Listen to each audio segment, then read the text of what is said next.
আজকে আমি তেলাওয়াত করেছি সূরা আত-তিন, একটা ফলের নামে একটা সূরা। সুবহানাল্লাহ সুবহানাল্লাহ। সূরাটি মাক্কিয়া, সূরাটিতে 8টা আয়াত আছে। এই একটি সূরাতে আল্লাহ তাআলা ঈমানের কথা বলেছেন, আমলের কথা বলেছেন, মানুষ সৃষ্টির মূল উদ্দেশ্যের কথা বলেছেন, আখিরাতের কথা বলেছেন। মানুষদের মধ্যে কারা সফল আর মানুষদের মধ্যে কারা ব্যর্থ, সেই সব কথা তিনি আয়াতের মধ্যে তুলে ধরেছেন। বলেন সুবহানাল্লাহ। আমি তিলাওয়াতের মাধ্যমে আলোচনা শুরু করছি। আমার সঙ্গে আপনাদেরও তিলাওয়াত করতে হবে, যেন প্রতিটি বাক্যের, প্রতিটি শব্দের, প্রতিটি অক্ষরের নূর আল্লাহ তাআলা আমাদের সিনায় বিকশিত করে দেন। বলেন আল্লাহুম্মা আমিন। আউযু বিল্লাহি মিনাশ শাইতানির রাজীম। বিসমিল্লাহির রাহমানির রাহিম। والتين والزيتون وطور سينين وهذا البلد الأمين لقد خلقنا الإنسان في أحسن تقويم ثم رددناه أسفل سافلين إلا الذين آمنوا وعملوا الصالحات فلهم أجر غير ممنون فما يكذبك بعد بالدين أليس الله بأحكم الحاكمين। আল্লাহ তাআলা মোবাইলগুলো বন্ধ করেন।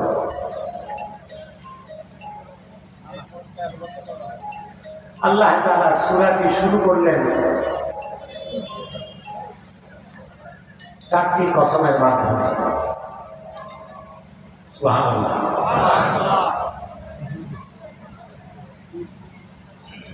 কয়টা কসম করেছেন? 4টি।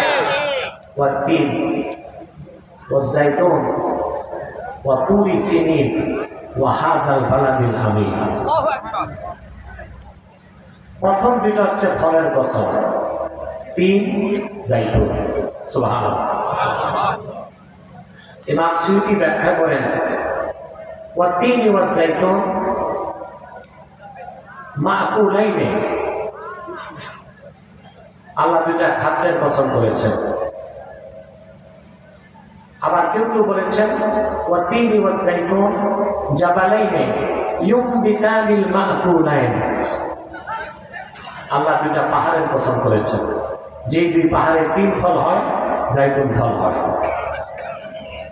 কিন্তু আমি অসংখ্য তাফসীর পড়াশোনা করে দেখেছি, মূলত দুইটা খাদ্যের কসমই আল্লাহ করেছেন অধিক সংখ্যক মুফাসসিরদের মত। 3 একটি ফল, জাইতুন একটি ফল। অতুরি সিনিন, সিনিন মানে মুবারক, আর বরকতময় তুর পর্বতের কসম। আরবিতে পাহাড়ের 2 ধরনের নাম, আম্মাল জাবাল আল্লাযী ফীহি আশজার ফাহুয়া তুর, যে পাহাড়ে গাছপালা থাকে আরবিতে তাকে বলা হয় তুর। আর যে পাহাড়ে গাছপালা থাকে না, মাটি আর পাথর থাকে, ওই পাহাড়কে বলা হয় জাবাল। আল্লাহ যে কোন পাহাড়ের কসম করেছেন, এই পাহাড়ে রয়েছে প্রচুর পরিমাণ জাইতুন গাছ। বলেন সুবহানাল্লাহ। চতুর্থ কসম ওয়াহাযাল বালাদিল আমিন, আর আমার হাবিব মুহাম্মদ সাল্লাল্লাহু আলাইহি সাল্লামের মওলিদ। সুবহানাল্লাহ। আমার হাবিব মুহাম্মদ সাল্লাল্লাহু আলাইহি সাল্লামের মওলিদ, নিরাপত্তার নগরী এই মক্কার কসম। কয়টা কসম হলো? তারপরে আল্লাহ জবাবে কাসামে বলেন, লাকাদ খালাকনাল ইনসানা ফি আহসানি তাকওয়িম, নিশ্চয় আমি মানুষকে সৃষ্টি করেছি সবচেয়ে সুন্দর গঠনে, আকারে, সুরতে, অবয়বে, আকৃতিতে। মানুষের চেয়ে সুন্দর কোনো সৃষ্টি নাই। বলেন সুবহানাল্লাহ। কথাটি বলা হয় যে আল্লাহ কসম কথা বললেন, চারটা কসম, তারপর জবাবে কসম, চারটা কসমের পর জবাবে। এখন আল্লাহ তাআলা এত এত ফল থাকবে, তিন ফলের কসম করলেন কেন? তিন নামে সূরা নাযিল করলেন কেন? আরবের তো প্রিয় ফল খেজুর। কথা বলা, খেজুর নামে সূরা আছে, কিন্তু তিন নামে প্রশ্ন হলো কেন? তার জবাব খুব সুন্দর দিয়েছেন ইমাম ফখরুদ্দিন রাজি তাফসীর কবির 11তম খণ্ডে, ইমাম কুরতুবী তাফসীর কুরতুবী 10ম খণ্ডে। আল্লাহ রাব্বুল আলামিন এই পৃথিবীতে যখন কিছুই ছিল না, মানব জাতির কোনো অস্তিত্ব ছিল না, প্রথম সৃষ্টি করলেন মানব জাতির আদি পিতা হযরত আদমকে। পৃথিবীতে সৃষ্টি করেন নাই, সৃষ্টি করেছেন জান্নাতে। কোথায়? জান্নাতে আল্লাহ আদমকে সৃষ্টি করলেন। কথাগুলো কোরআন শরীফে আল্লাহ বলেছেন, وَإِذْ قَالَ رَبُّكَ لِلْمَلَائِكَةِ إِنِّي جَاعِلٌ فِي الْأَرْضِ خَلِيفَةً قَالُوا أَتَجْعَلُ فِيهَا مَن يُفْسِدُ فِيهَا وَيَسْفِكُ الدِّمَاءَ। আল্লাহ পাক বলেন, মুহাম্মদ সাল্লাল্লাহু আলাইহি ওয়াসাল্লাম স্মরণ করুন, আপনার রব যখন ফেরেশতাদের উদ্দেশ্যে বললেন, ফেরেশতারা আমি পৃথিবীতে আমার খলিফা নিযুক্ত করতে চাই। কি খলিফা? খলিফা বুঝেন? যতক্ষণ এই খেলাফত আর খলিফা না বুঝবেন, ততদিন ইসলামী রাজনীতিও বুঝবেন না, ইসলামী রাষ্ট্র ব্যবস্থাও বুঝবেন না।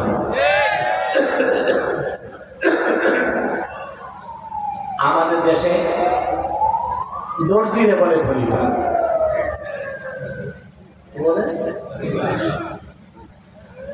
আর ওই যে বিয়েতে ম্যারেজ রেজিস্টার, এটা কয় কাজী। ম্যারেজ রেজিস্টার চিনছেন না? মাথায় ছাতা, বগলে খাতা, বাড়ি বাড়ি দৌড়া, কি বলেন আপনারা? ঘটক না, কাজী সাহেব। এগুলো হচ্ছে কুখ্যাত ইংরেজদের শিখানো শরীয়তের দামি দামি শব্দের অপপ্রয়োগ। ইংরেজরা খলিফা বলা হয় ইসলামী স্টেটের চিফ এক্সিকিউটিভকে বলা হয় খলিফা, আর শরিয়া আদালতের বিচারপতিকে বলা হয় কাজী। ওরা এই শব্দগুলোর অপপ্রয়োগ করলো, আমাদের শিখালো। আমরা কখনো দর্জিকে খলিফা বলবো না, আর যে খাতার ছাতা নিয়ে দৌড়ায় তাহলে কাজী বলবো না, ম্যারেজ রেজিস্টার বলবো।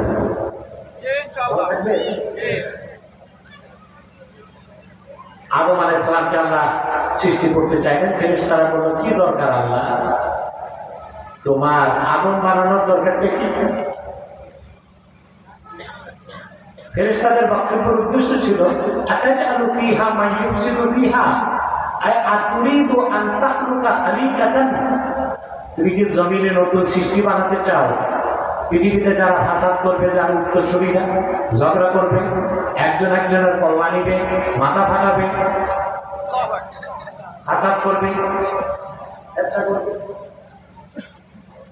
ফেরেশতারা বলে, আল্লাহ তোমার ইবাদতের জন্য, তোমার প্রশংসার জন্য তা আমরাই আছি।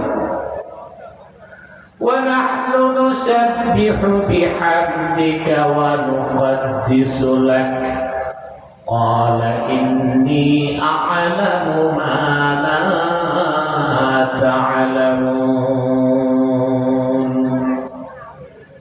আল্লাহ রাব্বুল আলামিন ফেরেশতারা বললেন, আল্লাহ আমরা তো সর্বদাই তোমার পবিত্রতা ঘোষণা করছি এবং করব, তোমার প্রশংসা করছি এবং করব। মানুষ বানাবার দরকার কি? আল্লাহ বললেন, আমি যা জানি তোমরা তা জানো না। ফেরেশতারা সব চুপ হয়ে গেল। আপনারা জিন্দা আছেন তো? সারা শব্দ নাই কেন? আমরা ভুলে যাইনি তো যে আমরা মাহফিলে কবরস্থানে নাকি? কোথায়? শীতে মনে হয় কাবু হয়ে গেছে।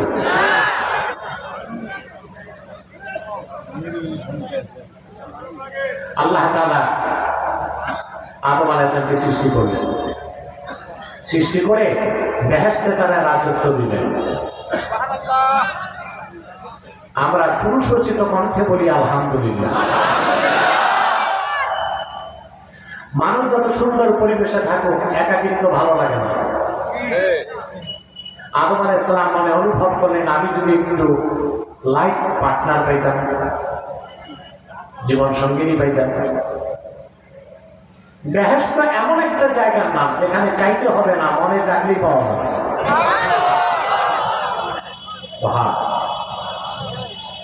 ওই জায়গার নাম কি?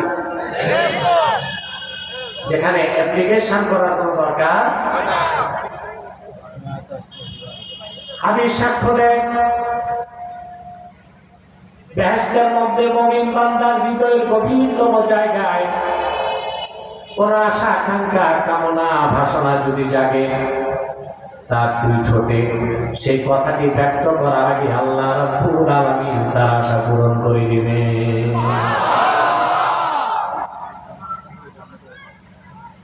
আদম আলাইহিস সালামের মনে জাগলো, সঙ্গী যদি পাইতাম। মুখে বলেন নাই, মনে জাগছে। মনের কথা কি জানেন? তাফসীর ইবনে কাসির এসেছে, ফাআলকাল্লাহু আলাইহিন নাওম। নবী আদমকে আল্লাহ বেহেশতে ঘুম পাড়ায় দিলেন। সুবহানাল্লাহ। কারণ তাকে অপারেশন করতেন। এখন অপারেশনের আগে ডাক্তাররা কি করে? অ্যানেস্থেসিয়া, ঠিক না? তো 200 বছর আগে কি করতো এটা জানেন? অ্যানেস্থেসিয়ার প্রকল্প তো ছিল না। তো ডাক্তাররা রুগীর মাথার পিছনে মুগুর দিয়া বাড়ি দিত। ওই রুগী বেহুশ থাকতো, ততক্ষণে হাত পকেটে অপারেশন সাকসেসফুল। এই যে মেডিকেল সায়েন্স, যে অ্যানেস্থেসিয়া, রুগীকে ঘুম পাড়িয়ে অপারেশন করার থিওরিটাও কোরআন হাদিস থেকে নিয়েছে। দিলেন বেহেশতে। তারপরে আল্লাহ তাআলা তার দেহের একটা অংশ নিয়ে তার স্ত্রীকে বানাই দিলেন, যার নাম হাওয়া না, হাওয়া। আমরা আমাদের আদি মাতার নামটা উচ্চারণ করতে পারি না। ইমাম বাগাবী তাফসীর মাআলিমুত তানজিলে লিখেছেন, লাইসা বিতাখফীফ বিতাশদীদ, হাওয়া হবে না, হবে কি? হাওয়া। সুমিয়াতিল হাওয়া হাওয়া লিআন্নাহা খুলিকাত মিনাল হাইয়্য। আদম জীবিত, জীবিতকে আরবিতে বলে হাইয়ুন।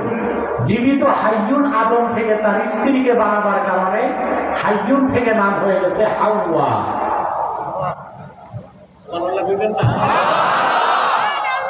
নামটা মনে থাকবে না? ভুলভাল উচ্চারণ করবে। আর আমরা বলি হাওয়া। কি বলি? হাওয়া তো বাতাস। আদম আলাইহিস সালাম যখন ঘুম থেকে জাগলেন, দেখেন তার স্ত্রী তার সামনে দাঁড়িয়ে আছেন, পরমা সুন্দরী এক নারী। সুবহানাল্লাহ। গেছেন আপন স্ত্রীকে ধরতে, জিবরিল দিয়েছে ধমক, মা।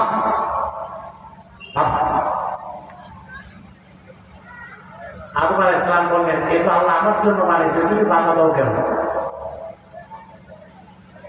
হযরত জিবরিল বললেন, খাতিবে বাসতালানি রওয়ায়াত করেন, হযরত জিবরিল বললেন, আদি মুহরাহা ক্বাবলা আন তামাসসাহা।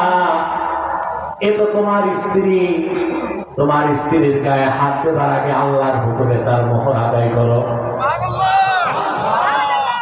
হযরত আদম বললেন, কাইফা উয়াদ্দি মুহরাহা ইয়া জিবরিল। মোহর আবার কেমনে আদায় করবে? দুই চার আয় পাওয়া যায়। শারহুল আয়ার হাসিয়াতে আব্দুল হাই লাখনাবী উল্লেখ করেছেন 20 বারের কথা, আর খাতিব কাস্তালানি উল্লেখ করছেন 3 বারের কথা। আমি 3 বারের আয়াতটাই বলছি। হাজরত জিবরিল বললেন, সাল্লি আলা মুহাম্মাদিন সাল্লাল্লাহু আলাইহি ওয়াসাল্লাম সালাসা মাররাত। হে আদম, তুমি আল্লাহ রাখিনী নবী মুহাম্মদ সাল্লাল্লাহু আলাইহি সাল্লামের খেদমতে 3 বার দরুদ শরীফ পড়ো, আল্লাহ রাব্বুল আলামিন তোমার স্ত্রীর মোহর আদায় করে দিবে।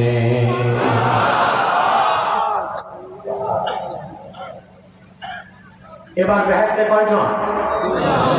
জোরে বলতে হবে। আদি পিতা আদম, তার স্ত্রী হাওয়া। আল্লাহ তাদেরকে বেহেশতের রাজত্ব দিয়ে দিলেন।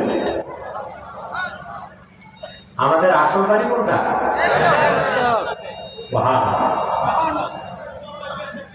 বাপের বাড়ি, মায়ের বাড়ি, আসল বাড়ি। যে আমেরিকা থাকে, নিউ ইয়র্ক সিটিতে যদি দেখা হয় ভোলার কোন মানুষের সাথে, ভাই বাড়ি কই? বলবে মালিকা। ও বলবে না নিউ ইয়র্কে, কারণ বাপের বাড়ি কই? আমাদের বাপের বাড়ি জান্নাত, মায়ের বাড়ি জান্নাত। শয়তান আমাদের বের করেছে, বেদখল করেছে। আল্লাহ তাআলা আমাদেরকে সে আমাদের আসল বাড়ির দলিল তার হাবিব মুহাম্মদ সাল্লাল্লাহু আলাইহি ওয়াসাল্লামের মাধ্যমে ১,৫০০ বছর আগে পাঠিয়ে দিয়েছেন। এই দলিল আঁকড়ে ধরলে আবার আমরা আমাদের বাপের বাড়ি ফিরে পাবো। ওই বাড়ির নাম কি? সুবহানাল্লাহ।